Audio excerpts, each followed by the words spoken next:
Bhuvanagiri parliament నేతల సమావేశంలో కేటీఆర్ కీలక వ్యాఖ్యలు చేశారు. కారు షెడ్డుకు వెళ్లలేదు, సర్వీసింగ్కు మాత్రమే వెళ్లిందని కేటీఆర్ అన్నారు. పరిపాలన మీద దృష్టి పెట్టి పార్టీని పట్టించుకోలేదు. ఇందుకు పూర్తి బాధ్యత తనదేనని కేటీఆర్ అంగీకరించారు.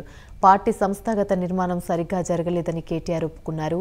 ఇతర పార్టీల నుంచి వచ్చిన వారిపై సరైన గుర్తింపునివ్వలేకపోయామని, దీనికి కూడా పూర్తి బాధ్యత తమదేనని కేటీఆర్ అన్నారు. నియోజకవర్గాల్లో ఎమ్మెల్యే కేంద్రంగా పార్టీని నడపడం సరికాదని కేటీఆర్ అంగీకరించారు.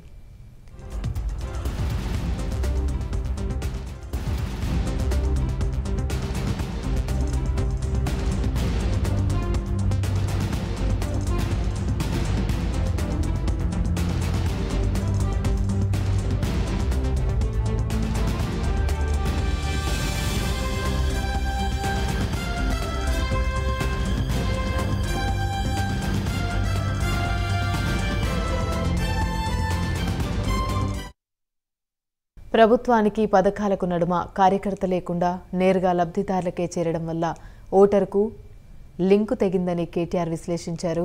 కొత్త రేషన్ కార్డులు 6 లక్షలకు పైగా ఇచ్చినా జనంలోకి తీసుకొని పోలేకపోయామని కేటీఆర్ అన్నారు.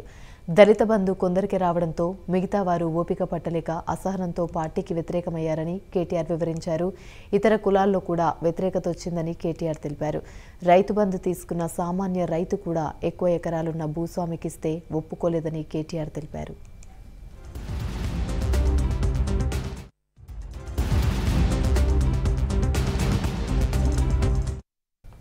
ప్రజలు తప్పు చేశారనడం సరైంది కాదని, పార్టీ నాయకులు ఇక నుంచి అలా మాట్లాడకూడదని కేటీఆర్ హితవు పలికారు.